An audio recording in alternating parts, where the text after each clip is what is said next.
जिल्हा परिषदेच्या निवडणुका कार्यकर्त्यांच्या निवडणुका आहेत असं जरी सांगितलं गेलं असलं तरी राजकारणी मात्र काही सुधारायला तयार नाहीत।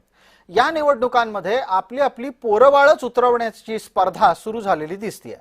मंत्री दत्तात्रय भरणे यांचा मुलगा पंचायत समितीच्या निवडणुकीच्या मैदानामध्ये उतरलाय। श्रीराज असं त्याचं नाव आहे।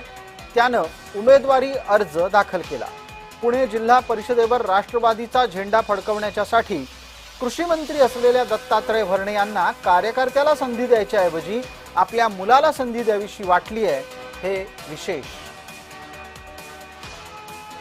आपल्या सोबत आमचे सहकारी प्रतिनिधी नवनाथ बोरकर आहेतच आणि त्यांनी काही वेळापूर्वी या निमित्तानं संबंधितांशी संवाद साधला, तो ऐकूया। मी सध्या कृषी मंत्री दत्तात्रय भरणे यांच्या बरोबर आहे। मामा, खऱ्या अर्थाने तुमचे चिरंजीव श्रीराज भरणे पंचायत समिती गणातून उमेदवारी अर्ज दाखल करणार आहे।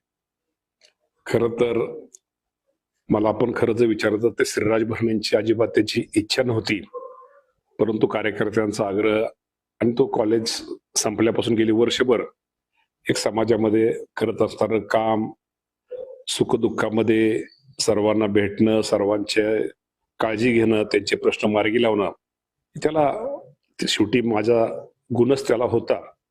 परंतु त्याला त्याची निवडणुकी लढवण्याची अजिबात इच्छा नव्हती, परंतु शेवटी कार्यकर्त्यांचा आग्रह होता की निवडणुकीमध्ये उभा राहिलं पाहिजे। शेवटी कार्यकर्ता जागा असतो, तो आज निवडणूक लढवतोय। पण पक्षात असल्यामुळं निवडणूक आल्यानंतर टीका टिप्पणी असते, त्यालाच शेवटी राजकारण म्हणतात। त्यामुळे ते त्यांच्या ठिकाणी बरोबर होते, मी माझ्या ठिकाणी बरोबर होतो।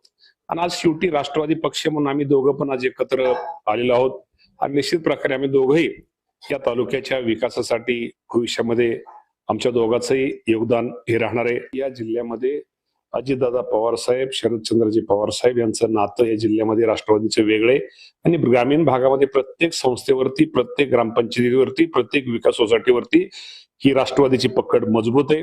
त्यामुळे ही पकड मजबूत राहील आणि इथं येणाऱ्या पुणे जिल्हा परिषदेच्या सत्ता ही राष्ट्रवादी काँग्रेस पक्षाच्या ताब्यात राहील। नवनाथ बोरकर, जय महाराष्ट्र न्यूज, बारामती।